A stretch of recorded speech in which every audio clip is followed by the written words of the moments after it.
প্রিয় PGT experience, আমি আজকে আমার এই যে ভিডিওটা যেটা আমি তৈরি করতে যাচ্ছি সেটা মূলত যারা পিজিটি পোস্টের জন্যে যারা অ্যাপ্লাই করবে তাদের জন্য মূলত আমার এই ভিডিও আমি তৈরি করছি এবং আমি সাইমালটেনিয়াসলি এবং ফ্রিকুয়েন্টলি আমি ভিডিও তৈরি করব এবং সেটা যে সাবজেক্ট সেটা তোমরা জানো, আমার সাবজেক্ট পলিটিক্যাল সায়েন্স। তো সেই সুবাদে আমি পলিটিক্যাল সায়েন্সের যে সিলেবাস আছে সেই সিলেবাস ধরে ধরে সেগুলো আলোচনা শুরু করব। তো যারা interested, those who are interested, you can visit my YouTube channel. You can get to know about various concepts, in-depth analysis of various concepts. Those are in your syllabus, enlisted in your syllabus. তো আমি আশা রাখছি যে যারা interested তোমরা এই ভিডিওগুলো দেখবে এবং আশা করি এগুলো থেকে তোমাদের যা তোমাদের এক্সপেকটেশন সেটা তোমাদের ফুলফিল হবে। আজকে আমি যে বিষয়টা নিয়ে আলোচনা করব সেটা হচ্ছে তোমাদের ইউনিট 3 থেকে, তোমাদের সিলেবাসের ইউনিট 3 থেকে নেওয়া একটা বিষয়, যেখানে বলা হয়েছে যে power position and role of France prime minister, অর্থাৎ ফ্রান্সের যে প্রধানমন্ত্রী ওনার যে ক্ষমতা, পদমর্যাদা, ভূমিকা যেগুলো আছে সেগুলো নিয়ে আলোচনা করব। তো সেই আলোচনা করার পূর্বে আমি যে বিষয়টা বলবো সেটা হচ্ছে এই টপিকটার উপরে আমি কিছু এমসিকিউ তোমাদেরকে দিয়ে দেবো, আমার লিঙ্কে আমি সেটা অ্যাটাচ করে দিয়ে দেবো, তোমরা সেটা সেখান থেকে কালেক্ট করে নিও। এবং পাশাপাশি আমি কিছু কয়েকটা মনে করো আমি জাস্ট ইন জেনারেলি আমি ভিডিও দিয়ে দেবো আমার চ্যানেলে। পরবর্তী সময়ে এই ভিডিওগুলো তোমরা একমাত্র পাবে তখনই যখন তোমরা আমার যে চ্যানেল সেটাতে জয়েন করবে। তো যাই হোক, আমি দেরি না করে শুরু করছি। এখানে যেটা আমি বলছিলাম যে ফ্রান্সের প্রধানমন্ত্রী সম্পর্কে আলোচনা করব, সেখানে আলোচনা করার পূর্বে আমি যে বিষয়টা বলবো যে তোমরা জানো যে ফ্রান্স এমন একটা রাষ্ট্র যাকে আমরা বলি সেমি প্রেসিডেন্সিয়াল একটা রাষ্ট্র। সেমি প্রেসিডেন্সিয়াল অর্থাৎ অর্ধ রাষ্ট্রপতি শাসিত একটা শাসন ব্যবস্থা যেখানে প্রতিষ্ঠিত আছে বা প্রতিষ্ঠিত হয়েছে। এবার এটার অর্থটা কি? এটার অর্থ হচ্ছে যে ফ্রান্সের যে শাসন ব্যবস্থা সেই শাসন ব্যবস্থা অর্ধেক সহজ ভাষায় আমরা বুঝতে চাই বুঝতে যাই তাহলে আমরা বলবো যে ফ্রান্সের যে শাসন ব্যবস্থা সেখানে অর্ধেক রাষ্ট্রপতির দ্বারা অর্ধেক প্রধানমন্ত্রীর দ্বারা পরিচালিত হয়। কিন্তু বাস্তবিক অর্থে আমরা যদি দেখি সেটা হচ্ছে যে রাষ্ট্রপতি হচ্ছেন রাষ্ট্রের প্রধান অর্থাৎ হেড অফ দ্য স্টেট। কিন্তু আমরা যদি প্রধানমন্ত্রীর দিকে লক্ষ্য করি তাহলে আমরা দেখব যে প্রধানমন্ত্রী হচ্ছেন যে রাষ্ট্রের যে সরকার সেই সরকারের মূলত প্রধান। তো স্বাভাবিকভাবে আমরা বুঝতে পারছি যত কাজকর্ম পরিচালিত হয় সেগুলো ফ্রান্সের প্রধানমন্ত্রীর নামেই কিন্তু পরিচালিত হয়। তো আমি এক এক করে যে ফ্রান্সের যে প্রধানমন্ত্রী ওনার যে ভূমিকা, যে পদমর্যাদা যেটা আছে বা ক্ষমতা যেটা আছে সেটা আলোচনা করছি। এবার আসছি ফ্রান্সের যে প্রধানমন্ত্রী ওনার নিয়োগ সম্পর্কে আলোচনা করতে, যে ওনার নিয়োগ কিভাবে হয় বা ওনার নিযুক্তিটা কিভাবে হয়।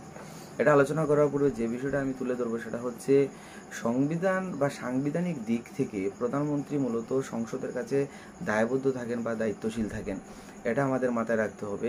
এবার নিয়োগের ক্ষেত্রে যদি আমি দেখবো কি যে ফ্রান্সের যে প্রধানমন্ত্রী ওনাকে ফ্রান্সের রাষ্ট্রপতি নিযুক্তি দেন বা নিয়োগ করে থাকেন, অর্থাৎ ফ্রান্সের রাষ্ট্রপতির দ্বারা ফ্রান্সের প্রধানমন্ত্রী নিয়োগ হন বা নিযুক্তি পান।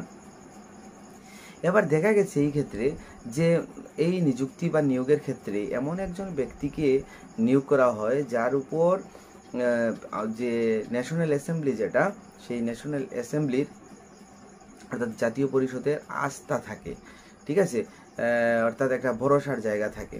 তো আমরা যদি এটার একটা এক্সাম্পল হিসেবে 2022 সালের যে নির্বাচন হয়েছিল বা যে প্রধানমন্ত্রীর যে নিয়োগ হয়েছিল সেদিকে যদি আমরা লক্ষ্য করি তাহলে আমরা দেখব যে রাষ্ট্রপতি ইমানুয়েল মাকো এলিজাবেথ বোনকে প্রধানমন্ত্রী হিসেবে নিযুক্তি দেন বা নিয়োগ করেন, কারণ ওনার প্রশাসনিক যে অভিজ্ঞতা বা দক্ষতা এবং প্রশাসনিক দক্ষতা এবং সংসদের আস্থার উপর ভিত্তি করে প্রধানমন্ত্রীকে এলিজাবেথ বোনকে নিযুক্তি দেন ইমানুয়েল মাকো, ঠিক আছে। তো স্বাভাবিকভাবে এই বিষয়টা তোমরা মাথায় রাখবে যে নিযুক্তির ক্ষেত্রেও কিন্তু একটা বিষয় কাজ করছে, সেটা হচ্ছে ন্যাশনাল অ্যাসেম্বলির আস্থাভাজন হতে হবে, এটা হচ্ছে মূল কথা। এবারে আমরা যদি ফ্রান্সের প্রধানমন্ত্রীর যে ক্ষমতা নিয়ে আলোচনা করি তাহলে প্রথম যে ক্ষমতাটা আসছে সেটা হচ্ছে এক্সিকিউটিভ পাওয়ার বা কার্যনির্বাহী ক্ষমতা। যে ক্ষমতার বলে উনি যে সমস্ত ক্ষমতা ভোগ করেন বা দায়িত্ব পালন করেন তার মধ্যে প্রথম যেটা আসছে সেটা হচ্ছে যে উনি সরকারের যে বিভিন্ন বিধিমালা বা নিয়ম নীতি বা ডিক্রি যাকে বলে সেগুলো উনি জারি করতে পারেন। পাশাপাশি উনি সরকারের হয়ে কাজ করেন। 2 নাম্বার হচ্ছে যে বিভিন্ন ধরনের যে সমস্ত আইনের যে খসড়া বিল যে যাকে আমরা বলি সেই বিল উনি নিজেই উত্থাপন করতে পারেন। এবং আমরা দেখতে পাই কি যে ফ্রান্সের প্রধানমন্ত্রী একটা অন্যতম একটা গুরুত্বপূর্ণ একটা দায়িত্ব পালন করেন, সেটা হচ্ছে যে যে আইন বা যে বিল আইনে পরিণত হয়েছে বা হচ্ছে বা হয়ে গেছে সেই আইনের বাস্তবায়নের দিকটাও কিন্তু উনি লক্ষ্য রাখেন। সুতরাং আমরা বুঝতে পারছি যে এক্সিকিউটিভ পাওয়ার বা কার্যনির্বাহী ক্ষমতার মধ্যে ফ্রান্সের প্রধানমন্ত্রী কিছু গুরুত্বপূর্ণ কিন্তু ভূমিকা পালন করে থাকেন। সুতরাং এই বিষয়গুলোর প্রতি এই বিষয়গুলোকে মাথায় রাখতে হবে। আর যেটা আমি বলেছি যে নীতিমালা বা আইন উনি কিন্তু জারি করতে পারেন।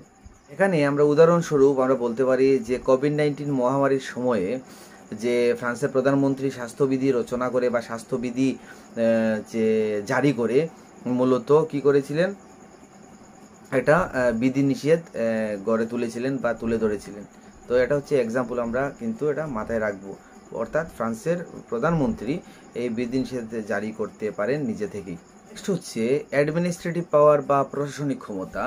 এখানে আমি খুব সংক্ষেপে জাস্ট যে সমস্ত ইম্পর্টেন্ট বিষয়গুলো আছে সেগুলো তুলে ধরার চেষ্টা করছি। প্রশাসনিক ক্ষমতার মধ্যে আমরা প্রথম যেটা দেখতে পাই সেটা হচ্ছে যে উনি বিভিন্ন ফ্রান্সের প্রধানমন্ত্রী বিভিন্ন যে মন্ত্রণালয়গুলো আছে, মিনিস্ট্রিজগুলো আছে, সেগুলোর কাজের মধ্যে একটা সমন্বয় সাধন করেন, একটা কোঅপারেশনের ভিত্তিতে উনি কাজ করেন। অর্থাৎ প্রত্যেকটা বিভাগের মধ্যে, মন্ত্রণালয়ের মধ্যে একটা সমন্বয় সাধন করার উনি কিন্তু চেষ্টা করেন এবং সমন্বয় সাধন করেন। এবং 2 নাম্বার যে ইম্পর্টেন্ট যে অ্যাডমিনিস্ট্রেটিভ পাওয়ার সেটা হচ্ছে গিয়ে যে বিভিন্ন সরকারি যে কর্মচারী যারা আছেন সেই সরকারি কর্মচারীদের কিন্তু উনি নিয়োগ করে থাকেন বা নিযুক্তি দিয়ে থাকেন। এটা মূলত অ্যাডমিনিস্ট্রেটিভ পাওয়ারের মধ্যে অন্যতম 2টি গুরুত্বপূর্ণ ওনার টাস্ক যেটা আমি বললাম। নেক্সট যেটা আমরা দেখি যে আইন প্রণয়নের ক্ষেত্রে ওনার কি ভূমিকা, অর্থাৎ আমরা যদি বলি লেজিসলেটিভ রুল, তাহলে সেটা কি ছিল বা কী রকমের ছিল। তাহলে প্রথমে আমরা যেটা বলবো যে এই ক্ষেত্রে ওনার যে ক্ষমতা সেটা হচ্ছে যে উনি যে কোনো আইনের যে খসড়া সেটা উনি সংসদে উত্থাপন করতে পারেন, নাম্বার 1। আর নাম্বার 2 হচ্ছে একটা অনুচ্ছেদ আছে 49 ক্লজ 3, অর্থাৎ 49 উইদিন ব্র্যাকেট 3, যে সেটা অনুসারে বা সেটা অনুযায়ী আস্থা ভোট ছাড়াও উনি কিছু কিছু বিল কিন্তু আইনে পরিণত করতে পারেন বা বিল পাশ করিয়ে নিতে পারেন। উদাহরণস্বরূপ আমরা বলতে পারি যে 2023 সালে যে ফ্রান্সের যে প্রধানমন্ত্রী এলিজাবেথ বোর্ন উনি পেনশন সংস্কার যে বিল সেই বিলটাকে কিন্তু উনি 49(3) ধারা মোতাবেক বা এটা প্রয়োগ করে কিন্তু পাশ করিয়ে নিয়েছিলেন। সুতরাং এই যে এক্সাম্পলগুলো সেগুলো কিন্তু তোমরা মাথায় রাখবে। এবারে যদি আমরা রাষ্ট্রপতির সাথে প্রধানমন্ত্রীর যে সম্পর্ক নিয়ে আলোচনা করি, অর্থাৎ relationship between president and prime minister, যদি এদিকে আমরা তাকাই তাহলে আমরা দেখব যে প্রধানমন্ত্রী মূলত রাষ্ট্রপতির অধীনে থেকে কাজ করেন। সেটা তোমরা ফ্রান্সের যে শাসন ব্যবস্থা সেটার যে প্রকৃতি সেটা দেখে তোমরা বা ক্যারেক্টার যেটা সেটা দেখে তোমরা বুঝতে পারবে, জানতে পারবে। তো রাষ্ট্রপতির অধীনে থেকে প্রধানমন্ত্রী কাজ করেন। তবে প্রধানমন্ত্রীর যে ক্ষমতা সেটা কিন্তু অনেকটা নির্ভর করে কিসের উপর, ওই দেশের বা ওই রাষ্ট্রের রাজনৈতিক পরিস্থিতির উপর। তো সুতরাং এটা মাথায় রাখতে হবে, ঠিক আছে। আরেকটা গুরুত্বপূর্ণ পয়েন্ট যেটা এখানে উল্লেখ না করলেই নয় সেটা হচ্ছে যে কোহ্যাবিটেশন যে সিচুয়েশন বা কোহ্যাবিটেশন যে পরিস্থিতি সেটা কি এবং সেটা নিয়ে আলোচনা আমাদের করতে হবে। সেখানে আমরা দেখতে পাই যে কোহ্যাবিটেশন সিচুয়েশন বা পরিস্থিতি হচ্ছে এমন পরিস্থিতি যেখানে রাষ্ট্রপতি এবং সংসদের সংখ্যাগরিষ্ঠতা বিভিন্ন দলের হয়, সেটা অর্থাৎ বিভিন্নতা থাকে। রাষ্ট্রপতি যে দলের, সংসদের সংখ্যাগরিষ্ঠতা আরেকটি অন্য দলের। এই রকমের একটা পরিস্থিতিতে দেখা যায় যে রাষ্ট্রপতি অন্য একটা দলের বা যে দল সংখ্যাগরিষ্ঠতা পেয়েছে সেই দল থেকে মূলত প্রধানমন্ত্রীকে নিযুক্তি দেন বা নিয়োগ করে থাকেন। এবং এই ক্ষেত্রে দেখা যায় প্রধানমন্ত্রী কিন্তু ব্যাপক ক্ষমতার অধিকারী হন এবং প্রধানমন্ত্রী এই ব্যাপক যে ক্ষমতা সেই ক্ষমতা অভ্যন্তরীণ যে নীতি নির্ধারণ সেই নীতি নির্ধারণের ক্ষেত্রে প্রয়োগ করতে পারেন। এক্সাম্পল বা উদাহরণস্বরূপ আমরা বলতে পারি যে 1997 থেকে 2002 এই সময়কালের মধ্যে রাষ্ট্রপতি বা প্রেসিডেন্ট শিরাক উনি প্রধানমন্ত্রী হিসাবে, রাষ্ট্রপতি শিরাক কিন্তু ডানপন্থী ছিলেন, কিন্তু উনি প্রধানমন্ত্রী হিসাবে লিওনেল জোসফিন নামক একজন ব্যক্তিকে প্রধানমন্ত্রী হিসাবে নিযুক্তি দেন, যিনি ছিলেন বামপন্থী। এবং দেখা গেছে ওই জসপিন অভ্যন্তরীণ যে পরিস্থিতি বা অভ্যন্তরীণ বিভিন্ন বিষয় আছে, সেই বিষয়গুলো সম্পর্কে নীতি নির্ধারণের ক্ষেত্রে একটা গুরুত্বপূর্ণ বা উল্লেখযোগ্য ভূমিকা পালন করেছেন।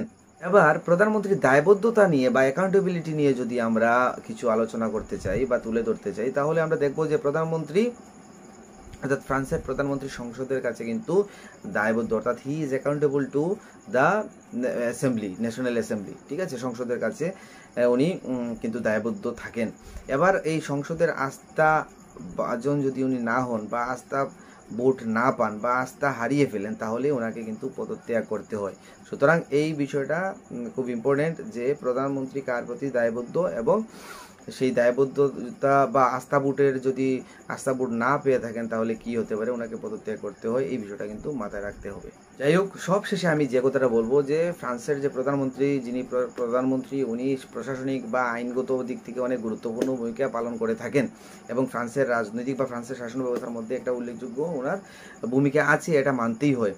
কিন্তু যে বিষয়টা এখানে সবচেয়ে ইম্পর্টেন্ট সেটা হচ্ছে যে ওনার যে স্থায়িত্ব বা ওনার যে পদমর্যাদা, সেটা অনেকাংশে নির্ভর করে রাষ্ট্রপতি যিনি, সেই রাষ্ট্রপতির সম্মতির উপর, পাশাপাশি সেখানকার যে রাজনৈতিক পরিস্থিতি, সেই পরিস্থিতির প্রেক্ষাপটে মূলত ওনার স্থায়িত্ব, ওনার পদমর্যাদা বা ওনার ভূমিকা কিন্তু নির্ধারিত হয় বা সুনিশ্চিত হয়।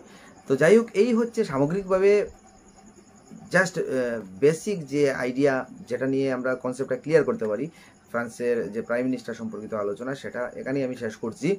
এবং পাশাপাশি এটাও বলছি, এটার উপরে ভিত্তি করে আমি বেশ কিছু 15 to 20 MCQ আমি দেব। আমি এইভাবেই প্রত্যেকটা টপিক আলোচনা করে তারপরে MCQ দিয়ে দেবো।